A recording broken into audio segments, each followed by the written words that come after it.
Quel est le bilan de ce sommet? La correspondance de notre envoyé spécial Bruno Darroux.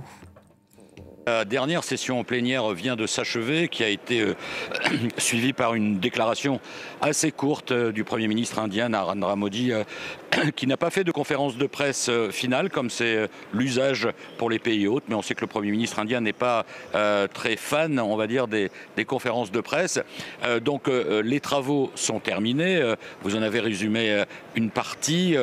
Un sommet qui a été marqué, si vous voulez, par la méthode Modi, le fait d'essayer de trouver un consensus entre les uns et les autres, notamment les pays occidentaux et les grands pays émergents, dont les positions sont parfois très éloignées. Alors, du consensus, finalement, il y en a eu, mais évidemment au prix de déclarations beaucoup plus faibles et beaucoup moins exigeantes que, par exemple, ce qui avait été décidé l'an dernier au G20 de Bali, que ce soit effectivement sur l'Ukraine, où on rappelle en fait les principes généraux de la charte de l'ONU, ce qui a provoqué d'ailleurs une réaction assez agacée et mécontente des Ukrainiens. Satisfaction en revanche de la délégation russe emmenée par le ministre Sergueï Lavrov, qui a estimé que ce sommet du G20 était un succès car dans ce sommet les Occidentaux n'avaient pas réussi, je cite, à ukrainiser le sommet.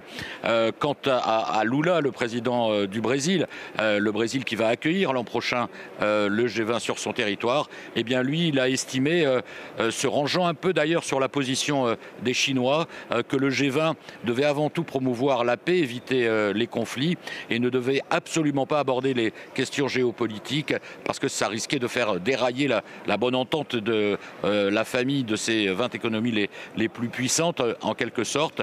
Donc voilà, du consensus. On voit que les positions des Occidentaux et des grands pays émergents restent quand même assez marquées entre les uns et les autres. Et puis vous l'avez signalé aussi, le consensus aussi sur les questions climatiques, du coup une déclaration assez faible sur la sortie des énergies fossiles. Seule la sortie du charbon est mentionnée et ce n'est même pas la sortie du charbon, c'est la réduction de l'utilisation du charbon sans date limite.